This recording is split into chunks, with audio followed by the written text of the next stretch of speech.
Hi, everyone. My name is Dave, and welcome to Extra Credit, a video series where we take an unscripted look at topics related to local history and exploring that history.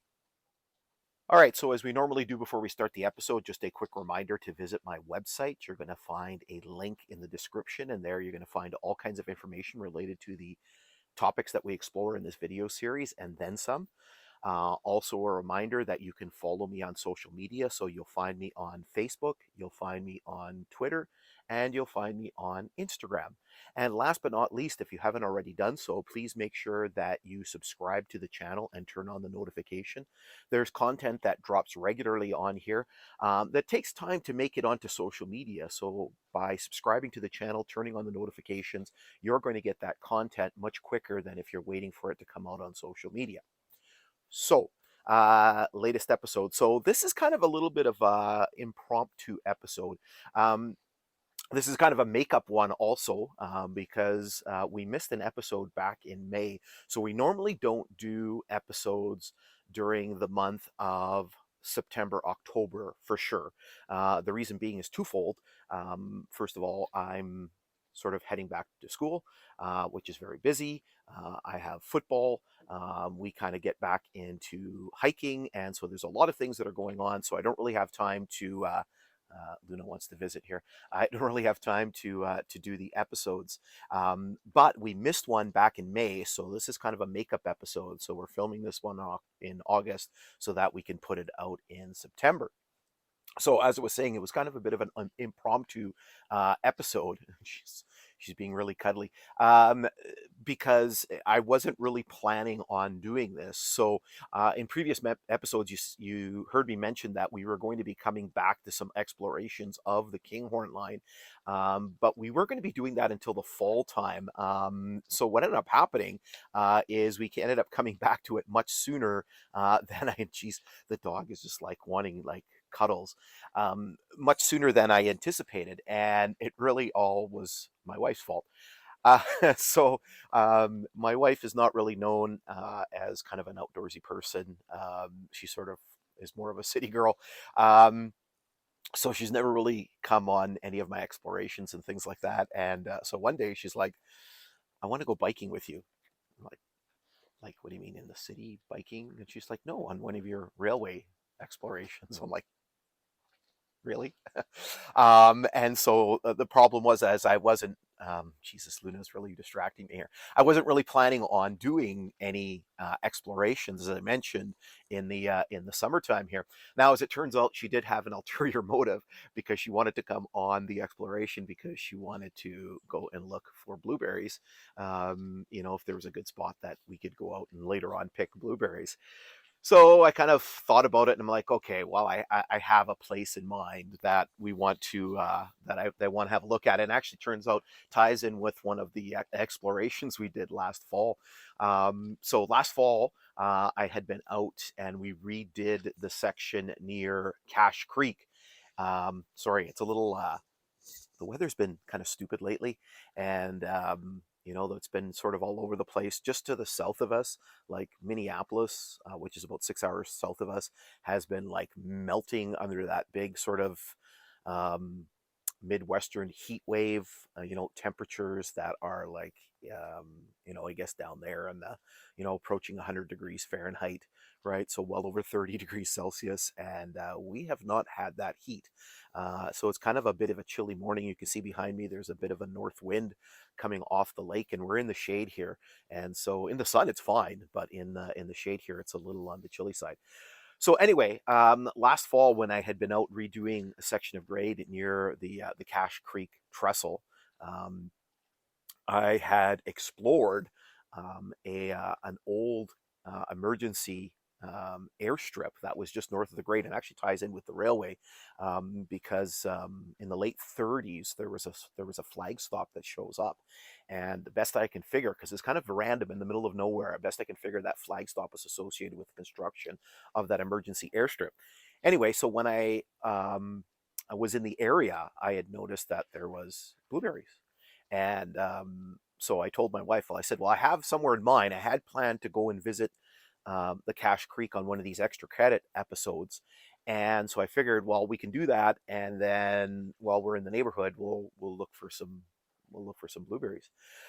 Um, anyway, so again, it was kind of a bit of an impromptu type of exploration, and again, I'm really trying to limit the explorations that I do in the summertime, and as you're going to see this on the video, simply because it's becoming a little bit more of a challenge with in some places with the vegetation growth to sort of get around, and again, that's going to be very, very illustrated in what you're going to see. There were some really unique challenges that you're going to see.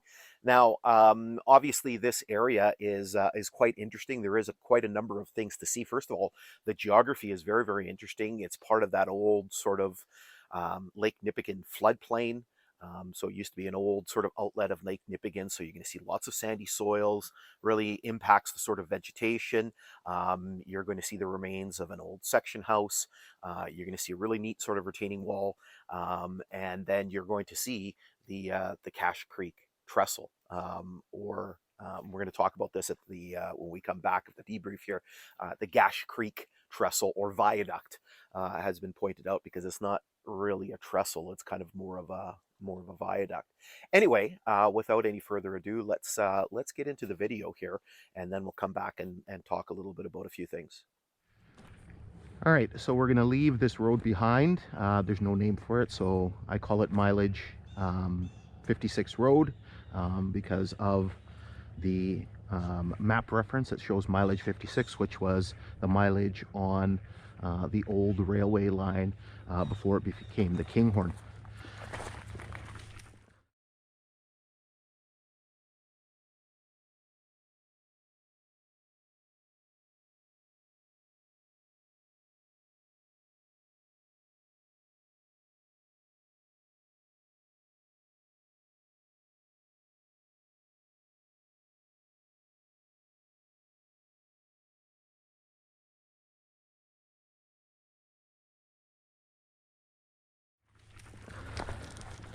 All right, Luna's ready. So we'll get going here.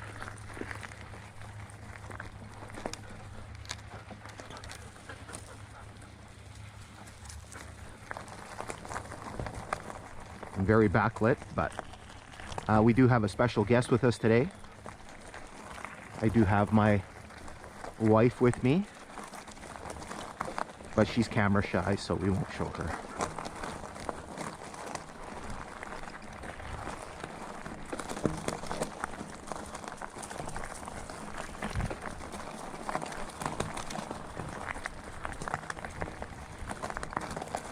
So one of the unique features about this area is kind of the geography. So we are continuing with what used to be an old outlet of Lake Nipigon. And so what you're going to find is a lot of sort of sandy soils.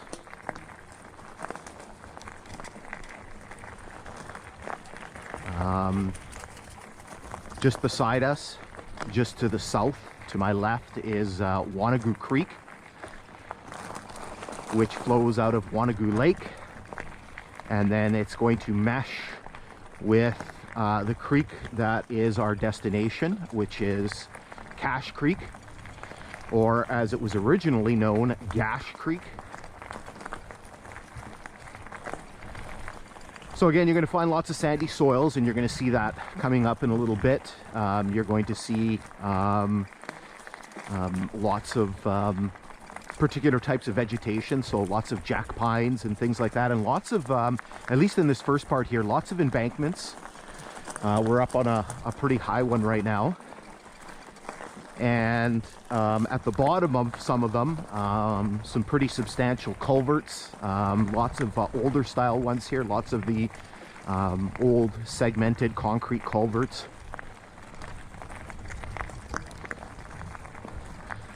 You can see the vegetation that is starting to come up on the grade. This is why I tend to like to do the hikes in the spring and the fall when the vegetation isn't high. Now this section was a lot more used. You can see, look at all the trees are just all bent over. This section was a lot more used. people would drive from here. So basically you could cut across from here, just north of, I guess, northeast of Nipigon, and you could cut across and end up over by Cameron Falls, which is north of Nipigon. What's happened is there's a washout that is formed just on the other side of the Cash Creek Trestle, right before the start of the siding at Hogarth. So again, this is the mess that you end up with here. Look at this. This, like I said, this is all new.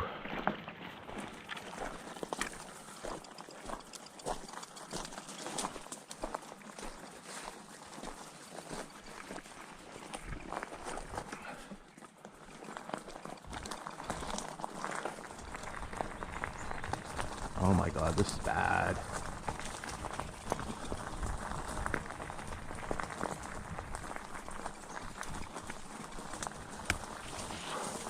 So what you have is you always have all of these alders and birch and poplar that grow up beside the grade, and you can see that the snow has just pushed them all over. And you can see what's happened in the past is people have cut them back, but obviously that hasn't happened recently. Wow, this is brutal. This definitely was not like this when we were here in October.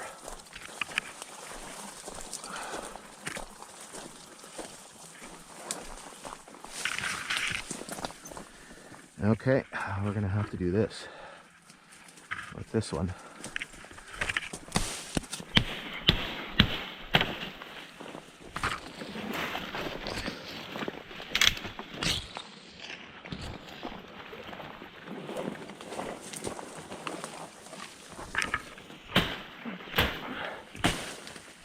Not to hit the dog.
This is what you have to do sometimes.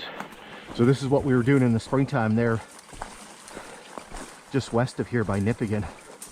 Same idea, just hacking back the brush. So obviously there was a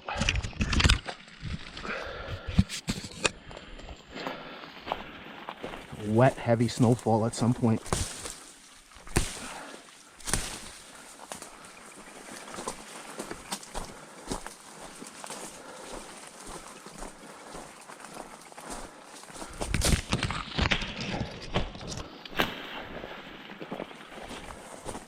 We should be coming out of this section soon.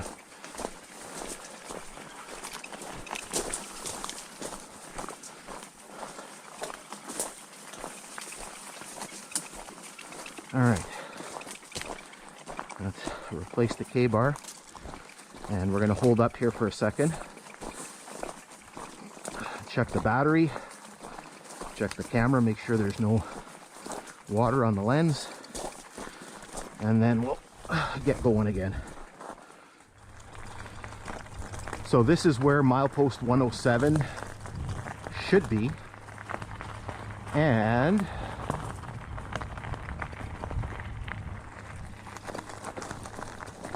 let's see if we can find our point of interest here. Oh my God, this is terrible with all of these branches bent down. So what we have right here somewhere,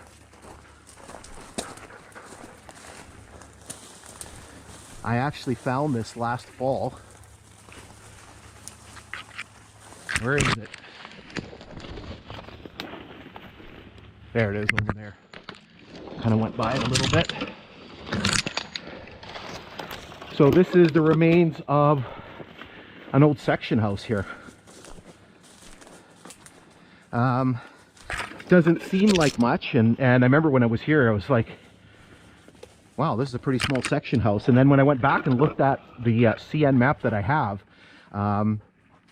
it actually kind of does show this as an 8x8 section house. So what's interesting about this is, could you imagine, you know, sort of being stationed at this section house kind of at the time in the middle of nowhere in this tiny little sort of 8x8 enclosure, right? And essentially you can see there's pieces of stove in here. So there's really not much to this structure, right? And so essentially you would have had enough room for a bed, and you would have had a stove, and really that's about it. So kind of a really sort of lonely spot in kind of a very sort of remote area. So here we're at another little interesting point here on the line. There's nothing else like this here. I call this the retaining wall. So you can basically see we have this very sandy ridge here, and obviously there was issues with the rail bed potentially subsiding and in the sandy soil. And so what they've done, you can see here, is they've taken big heavy metal I-beams and they've pounded them into the ground. And then what they've done is they've dropped timbers, the same timbers, very similar to the ones that they use on the bridges, and they've dropped them in between the I-beams and to sort of act as a very expedited retaining wall. Again, this is the only one that's on this section of line, and again, quite an interesting piece of engineering, and you know, probably just an expedited way of trying to make sure that the line doesn't slide away. Got some raspberries here. Where's Luna? Lynn?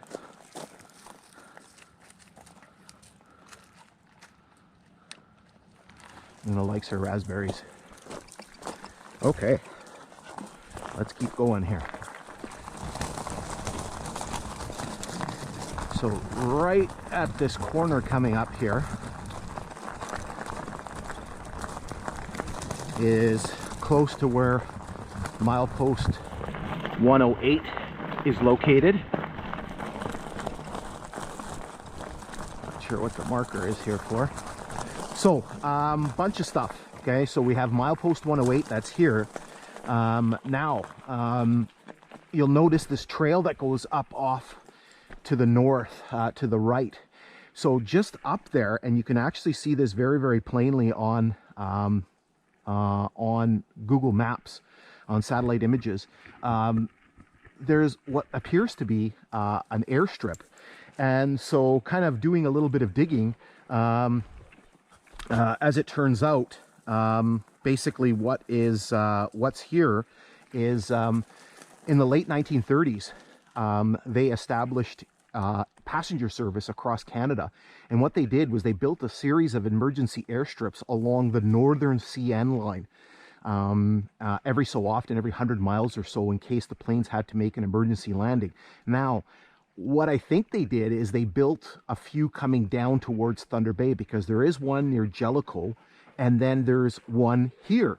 And then obviously the next 100 miles would probably bring you into Thunder Bay. And so for a couple of years, or at least a year, right at the end of the 1930s, there was a stop here. So Milepost 58.3, and so I'm guessing that was attached to the construction of that airstrip. Now around here as well, there should be, maybe hiding in the brush here, there actually should be a flanger sign. There it is.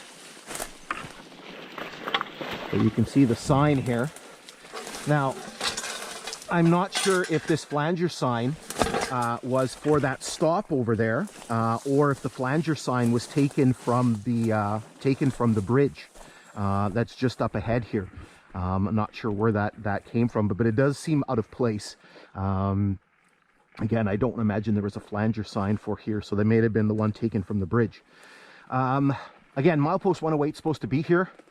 Nowhere to be found, so not sure where that ended up, but anyway, what we're going to do is we're going to continue here in a second, and we're going to make our way down to the bridge. All right, so we've arrived at our destination. So this is known as the Cash Creek Trestle. Actually, somebody pointed out to me, probably more appropriately, it should be called a viaduct, simply because of the design of the bridge itself.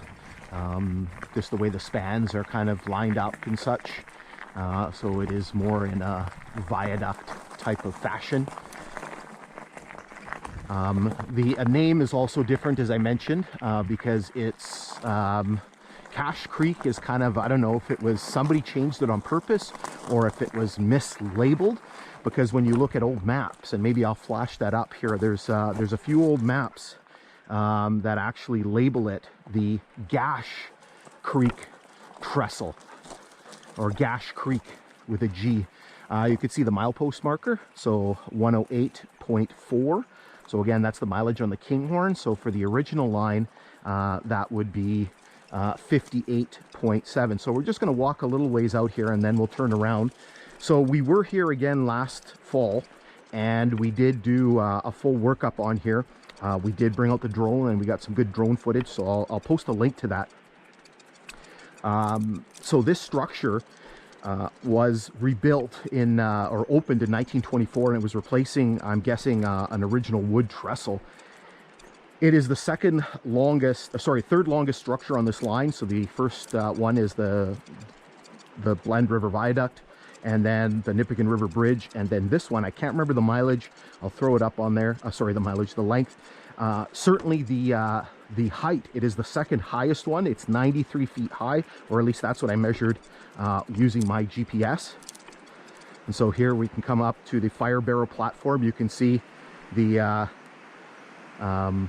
you can see Gash Creek down below us. I'm not going to go any further out here because, you know me, I don't like heights. You can see there's a pretty substantial curve to the structure itself. Again, so this was opened in 1924, and again, quite a remarkable structure. So anyway, this brings us to the end of this little sort of mini exploration. Hopefully you've enjoyed kind of our little journey from Mileage 56 Road all the way over here to the trestle itself, or the viaduct. And again, make sure you check out that video where you can kind of see a little bit more information about the viaduct, and certainly with those drone images that we were able to capture. All right, so hopefully you enjoyed the video, and you know, again, that is just the sort of snippet view. You are getting sort of the highlights of that. In the description, you're going to find a link to the full video, and so you're going to be able to basically follow us along as we go all the way from that road, or as I call it, Mileage 56 Road, all the way to Cash Creek. Again, we've covered this in the video series, but again, these extra credit episodes are a little bit different in terms of how we sort of approach things and what we sort of talk a little bit about. And, you know, again, we don't get into quite the amount of detail that we do on the exploration. So let's talk a little bit about how things went. So all in all, the video went okay.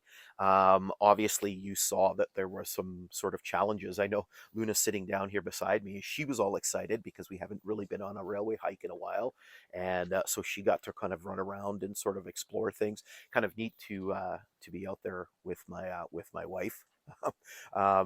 You know, even though that she, you know, again, not really her thing, doing these doing these railway type explorations. But obviously, you saw that there were some challenges, and certainly there were some big ones. And the biggest one being is the challenges with the vegetation. So first of all, you saw how in some places the vegetation growth is really starting to creep in on the line. I knew from the past, so as you heard in the video, that I've been on this section numerous times. The first time being about a year ago. Sorry, about 3 years ago, back in, kind of, I think it was about the 20th of August or so, 2020. And so, I've seen things grown in, and I knew that there was a stretch that was kind of really grown in. Now, as I pointed out in the video, some of that vegetation had been cut back because people were using it as sort of a cutoff. So basically, they could go from Highway 11, which is which runs north of Nipigon. It's the sort of the northern Trans Canada route. So they could cut off just south of McKirdy and then cut across all the way to Cameron Falls, crossing over the Cash Creek Trestle. Now, what's happened, and as I pointed out in the video, there is a washout that is located just on the east side of where the siding was at Hogarth. And I don't know if they've repaired that or not, but it was a pretty substantial washout, like to the point where you could barely fit by with an ATV. And so obviously, vehicular traffic is now sort of restricted, and so you can see the result of that. Now, as I pointed out in the video, obviously we had a really bad winter last year, and you saw the result of that with the wet, heavy snow and all of the vegetation bending over the grade. So that one spot where it was bad to begin with all of the vegetation growth, now is even worse because everything is bending over. And we saw that, and I pointed that out in the video, we saw that further to the west in the springtime when we were hiking near the Nipigon River Bridge, and we saw the same sort of predicament. The only difference was in the springtime there were no leaves on the trees, and so that made it a little bit easier to kind of get by. Now the situation was way worse near the Nipigon River. Like, there was way more to the point where I was hacking a lot of brush, and I actually, and maybe I'll put up the pictures here. I actually got like a blister on my hand that ended up tearing, right? And my hand was bleeding, and I think I gouged myself on the branch too. So my hands were like, my one hand was a mess. I think my right hand was all messed up as a result of that. But certainly you're going to see more situations like this kind of popping up as a result of what's kind of happening with the grade, right? Again, there's no maintenance that's happening, and those areas where the vegetation growth is really kind of encroaching on the grade, you're going to have this happen, right? And anybody that hikes knows that when you have those wet, heavy snowfalls, you're going to get that happening. We actually did an episode of Extra Credit on this. There's hiking trails up near where I live that go up the mountain, and there's been several times over the years where we've had those wet, heavy snowfalls, and you go up the trail, and the trees are all bent over the path. The only difference is being it's a little bit different when you're walking as opposed to when you're trying to bike, and it makes it a little bit more challenging to kind of get around those bent over trees. Now, the other thing that I want to mention, I did talk a little bit about this in the video, that our destination was the trestle or the viaduct over Cash Creek, and I did say that that is not its original name. And so at first I thought it was a bit of an anomaly, but then I actually noticed, and I do point these out in the actual exploration videos, that it's actually mentioned on two separate maps. And I'm going to flash those maps up for you. One is a Canadian Northern Railway map that was put out in 1915, right when the railway line was being opened, and it does show it as Gash Creek. And then on the CN line map that I have, basically it shows it as Gash Creek as well. So again, somewhere along the line, that name got changed either on purpose. So we either got changed from Gash to Cash, or there was a mistake that was made, and that happens, right? There's a transcribing error when things are put on there, and somebody thinks that it's one thing, but it's really the other. So, you can see that happening between gash and cash, where somebody, misconstrues the G for a C, and because gash is not really a very common type of word, but cash is, right? And that sort of, things will kind of happen. Anyway, so the name of that waterway which Wanneger Creek flows into, and I can't even remember what Cash Creek eventually does. I think Cash Creek goes into Polly Creek and then eventually Polly Lake. Polly Lake goes into Lake Helen, which is just basically a widening out of the Nipigon River. I think that's how that all works. Maybe I'll double check on a map and see how that all plays out. Anyway, hopefully you enjoyed just checking my notes here to make sure I covered everything. Hopefully you enjoyed this little exploration. As I mentioned, we will have more railway explorations on this series coming up. So I do plan on doing two Kinghorn videos this fall. So one is going to be around Cameron Falls all the way down to the Nipigon River, which should be interesting. I'm watching Luna down by the fire pit, walking around. I don't know what trouble she's up to. And so that one should be interesting because I just talked about how all that vegetation growth is coming down on top of the grade. So we'll see how bad that is, because we saw a portion of it, but then we didn't go all the way, and there's a few other sections where things are grown in. Now, the only thing that might mitigate that is there is ATV traffic, so I don't know if people have come through and cut back the brush or not. We'll see how that all plays out, and then we're going to be doing another one um, by the bottom half of Orient Bay, so south of Cove Inlet, closer to where um, McCollum's resort is. I'm going to be up there sort of flying the drone again. And so what we're going to do is we're going to record a little bit of video on that. And then thirdly, this is not kind of in the Kinghorn series, but we are going to be kind of recording a little bit on, I guess, in the process of one of our railway explorations. Here she's back. We are going to be filming another sort of episode while we kind of go out to hike along the way. So there are more sort of these sort of Kinghorn subsets that are coming up in the future. Anyway, hopefully you enjoyed the video. Again, we have more stuff coming up. We do have a little break coming up in the fall here, but we will resume just as quickly as we can with yet more episodes. So again, thanks for tuning in, and stay tuned for more episodes. But in the meantime, stay safe, everyone.